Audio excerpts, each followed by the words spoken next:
October 28th, 1926. I just woke up, and the roof is open. Applesauce. Maybe this thing really was just broken. Nothing curse around here, but... Oh, no.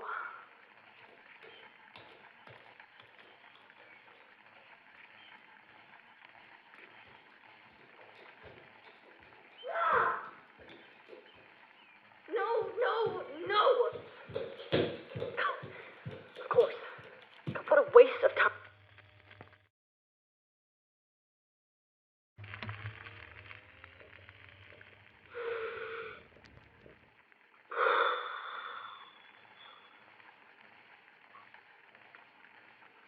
Didn't work.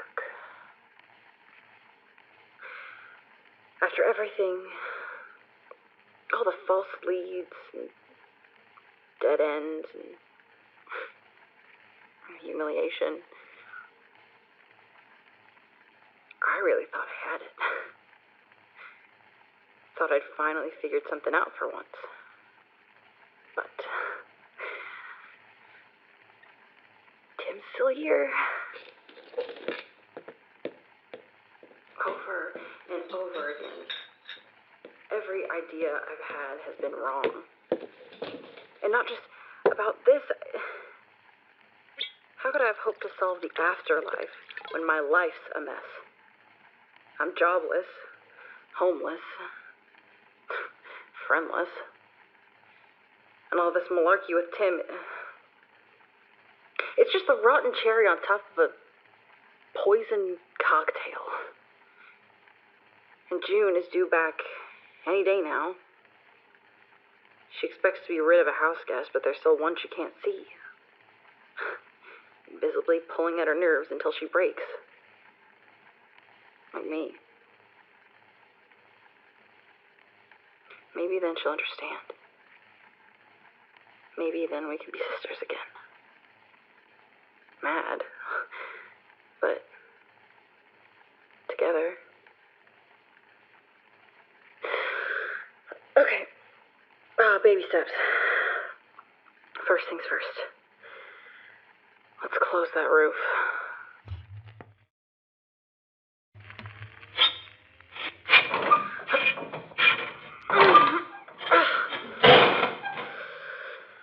After everything, June's fear about this damn thing breaking came true.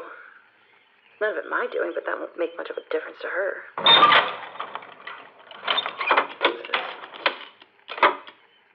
There's something in the gearbox. Obstruction.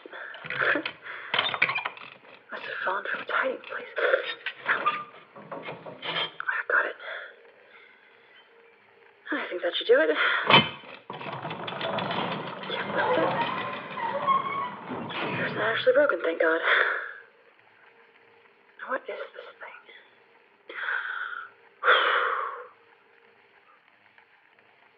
Oh, one of Tim's projects, maybe?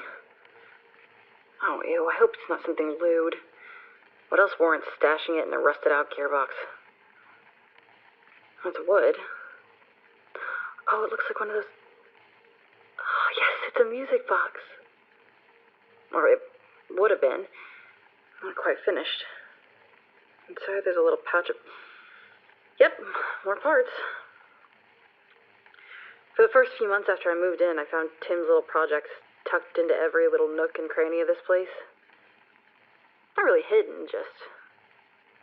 everything had a home. But I thought I'd found most of them by now. Let's give this a wind. Tim, what are you up to? Huh. Nothing. It's dead.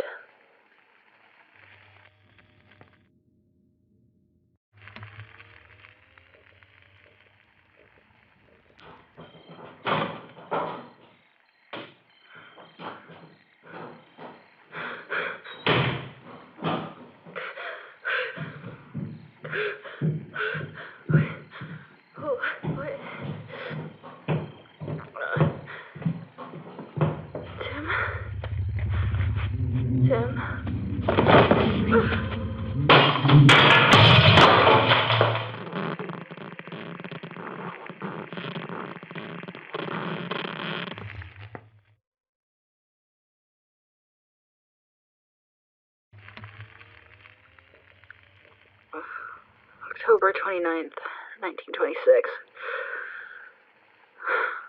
I couldn't tell you what happened last night. More Tim shenanigans. I'm horribly sore from my fall. One of Tim's nicknames for me should have been Grace.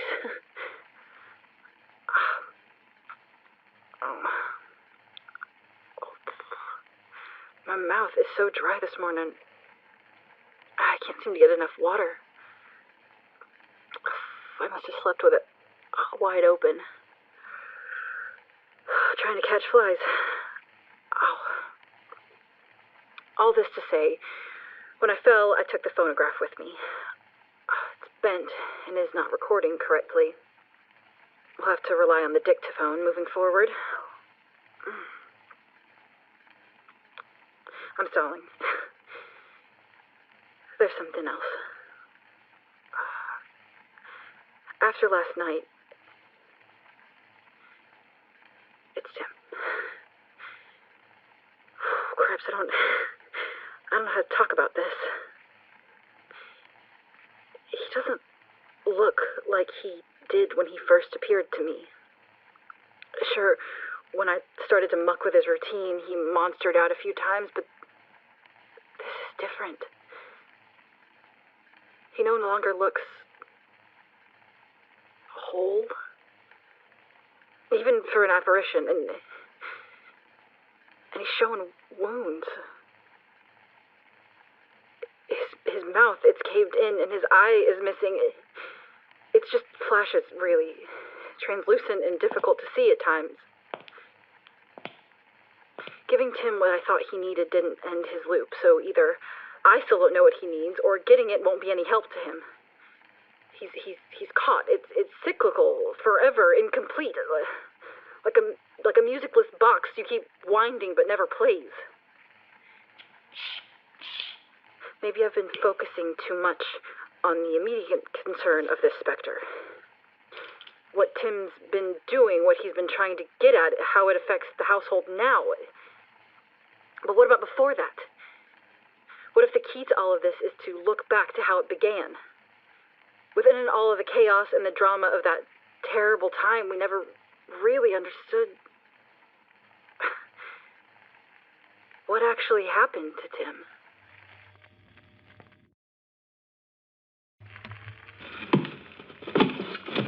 I think June keeps Tim's papers in one of these banker's boxes. I found them shoved to the back of the closet. I'm not sure, though. I never had any reason to thumb through them. Not exactly light reading. Here's something. Yes. Tim's burial card. It's a write-up of details that the military issues to the deceased's family. Place of burial. Unconfirmed. Right. What's the point of a burial card if there was no burial? Another clerical error, I expect. Shipping that many young corpses back across the sea must have been quite a chore. Bound to lose a few. This doesn't give me much to go on. Maybe they have a file down at the local base? Certainly as a family member, I must have some level of access to his records. I hate military installations, but maybe it's time I paid them a visit.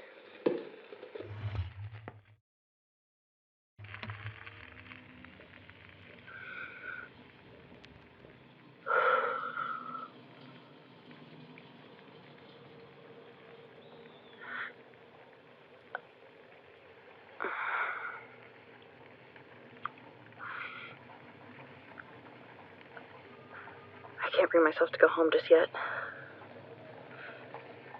I don't really want to be in the house after last night. And I need a minute. After what I've seen. Besides, I should get this down before I forget any details. Christ, as if I could forget.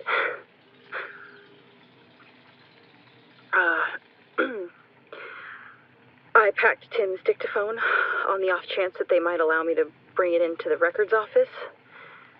I thought perhaps for an interview. No dice. No surprise. The officer on duty was mostly silent. I didn't catch his name, but his rank was the only thing he didn't grunt. Sergeant. First class. Great. I quickly abandoned any hope for connecting with someone who actually knew Tim. It makes sense. It's been years, and a lot of soldiers left the service after the war. But the clerk Tilda did have a file. She left me alone with it in the private reading cubicle. What happened to Tim lives in ink. The first few pages of typed reports offered little. Commendations. His physical. But anything around his death. God, there's whole sections redacted. I'm sure covering someone's stupid mistake that resulted in an empty grave. He was probably shipped to the Midwest, mistaken for someone else, rotting in a town he doesn't even know. Doesn't love. Past all that, I came upon a black envelope. The last item in the file. What requires a black envelope? I'll admit my hands trembled when I opened it. It was the mortician's images of Tim. You get up a side hustle doing portraits. These were the most vivid prints I've ever seen. Immaculate focus, lit only from the most revealing angle. Grotesque. Crisp horrors of dislodged flesh. And this was one file among, what, thousands dead?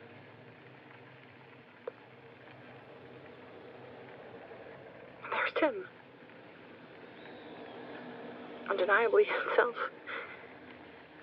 Despite how much of him was missing. Half of his face must have been blown off. And not cleanly, but mangled into a mess of misaligned features. One eye was untouched, but dull and clouded. In life, there were these vivid shocks of blue. Why wouldn't the doctor close the lid?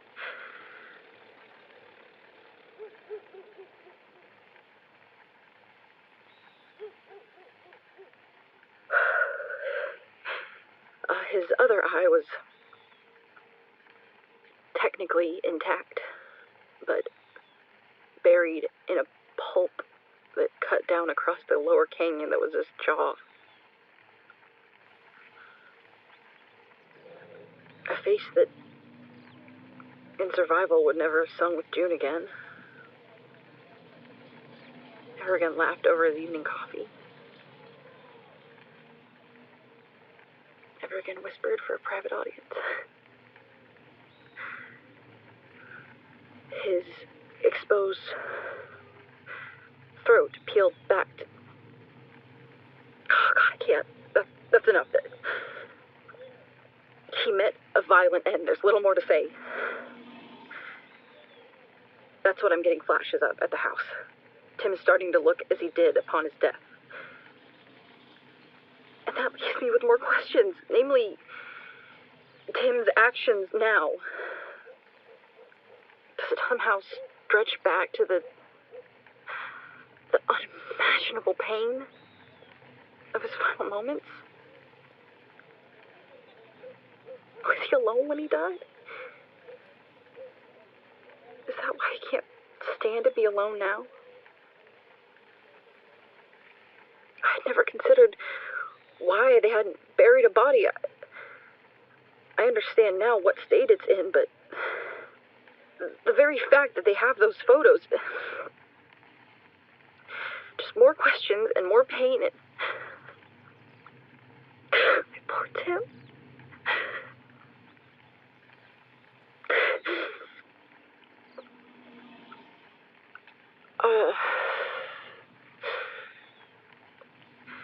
that's where I am. With Tim. Well, in a sense, Tim's name is one of dozens on the War Memorial downtown. I made a pit stop. It felt right. A body seems irrelevant when faced with being actively haunted by a spirit. A spirit which somehow looks even worse now than it did in those wretched photos. Like it's been eroding, rotting, as if his soul was somehow waterlogged. How is that possible? I thought he was torturing June. Torturing us, but he's the one being tortured. All this effort, I was doing it for June, and maybe Tim's the one who needs my help. I don't even know how that would work, but if I've got any chance of helping Tim, I've got to stop trying to get rid of him.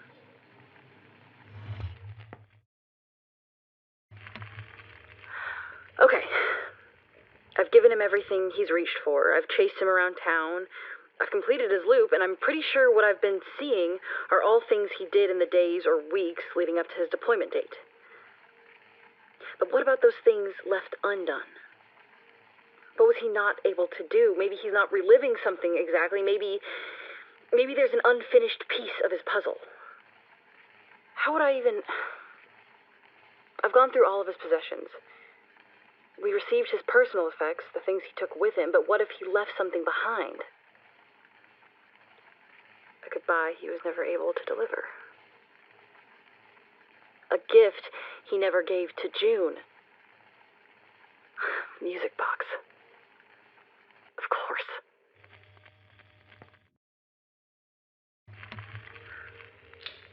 I'm no stranger to tinkering. I've rebuilt cuckoo clocks torn off the wall in a fit of rage. That was Mrs. Jenkins, for the record. I've retimed sewing machines, strained by industrial fabrics, repaired cash registers, subjected to years of concussive maintenance. Mrs. Jenkins, again. I've even worked on a music box before, if you can believe it. It was one of those wind-up ballerina-topped ones. June and I shared it as girls. I broke a lot as a kid, so I had to learn how to put things back together. Handiness was something Tim and I shared. It came naturally to him, though. That's why... What has he done to this thing? There's a piece here with a distinct patina from the other matching parts. It's a small gear with a rubber band around the spoke. I assumed to fit with the pieces around it. Oh. Milkshake money. It's taking the place of the piece that the hardware store wasn't able to get for Tim. He really wanted to get this thing working. The size is off, but the makeshift gear would do the trick, but where did he get it from? Oh, wait a minute. Maybe his pocket watch wasn't damaged in battle. Are you missing something, my tickless boy? Whoa. I felt something just then. Either it's a sign I'm on the right track, or one that says turn back now. Turning back doesn't sound much like me. There you are. Or, there you aren't. I would have noticed this was missing earlier if I tried to fix the damn thing. There's a space for missing gear, clear as day. Of course it doesn't tick. It's missing its heart. Tim couldn't find what he needed, so he cannibalized his own watch to make a gift for his wife. It's so sweet it makes your teeth hurt. But why didn't he finish it? Maybe he shipped out before he could complete his work, or he was planning to work on it as part of his homecoming. I can't know. But I can finish it.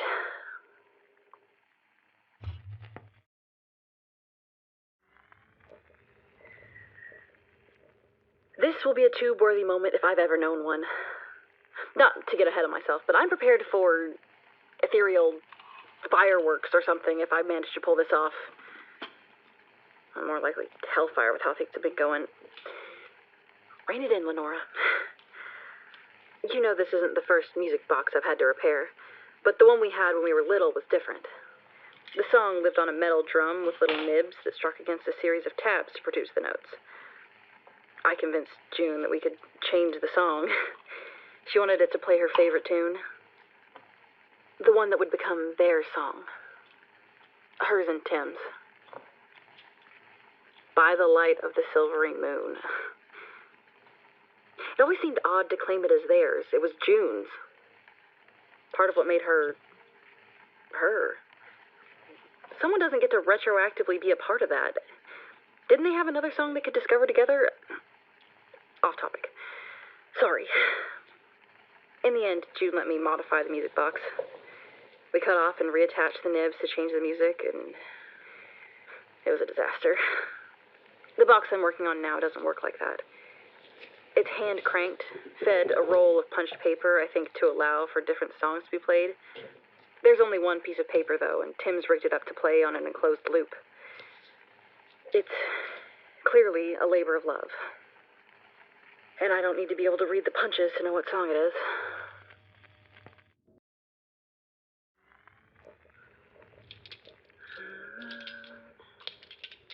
Keep it shining in June.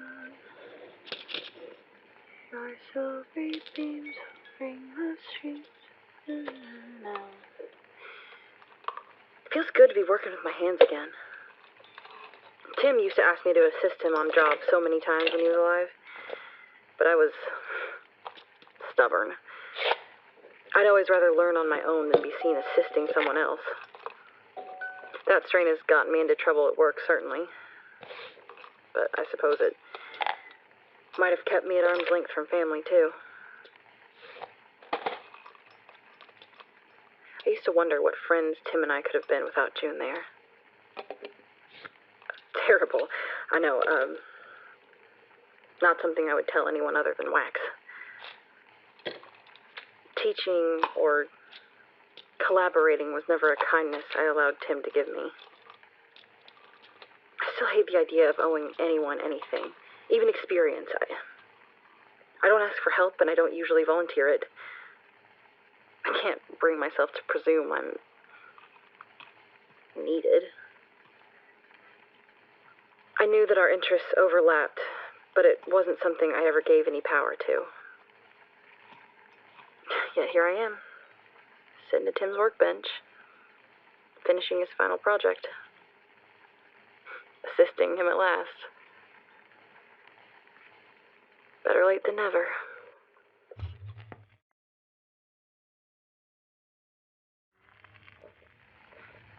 It's all set.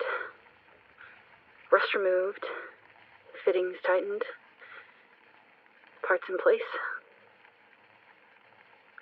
Save for one. The watch piece. I can't bring myself to touch it. This is the end. I set that gear and Tim will move on. Or he won't.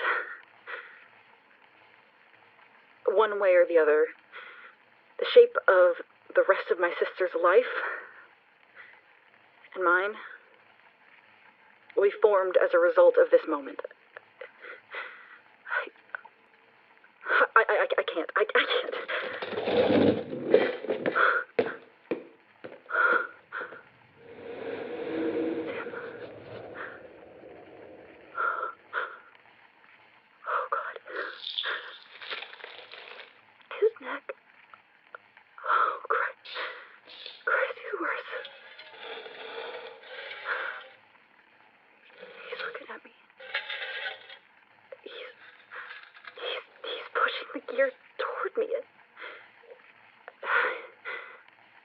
He wants me to finish it.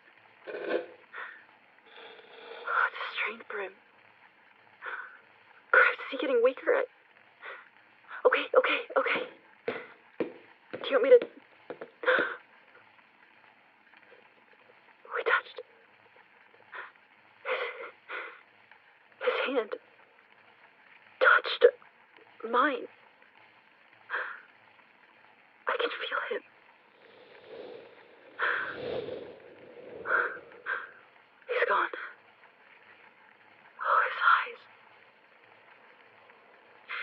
him to do what he did. To be so far from his loop. I can't believe it. I was right. This is it. I have to finish it.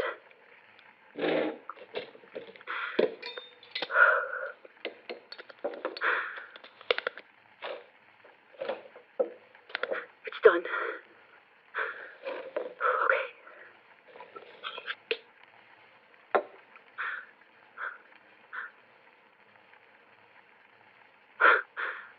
I was expecting something to happen.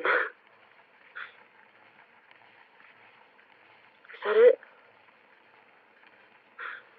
Are you gone? I don't need any thanks, but... do I spend the rest of my days hoping it worked? I mean, there's never really a sign that someone isn't coming back. They just don't. Do I give this to June? Should I? Of course I do. After all, that's the point. That's what Tim clearly wanted. Finally bestow a gift not given in life. It's kind of more a gift for me at this point. No, that's ridiculous. Of course, Tim could have done it himself. He just didn't have the time to. Even though he seemed to have time for plenty else before he shipped off. No matter. June should have it. It could help mend fences a bit, too. Yes. Even if it turns out I'm no ghost breaker, I can offer this to my sister at the very least. She'll be pleased as punch. Finally a music box that plays her favorite.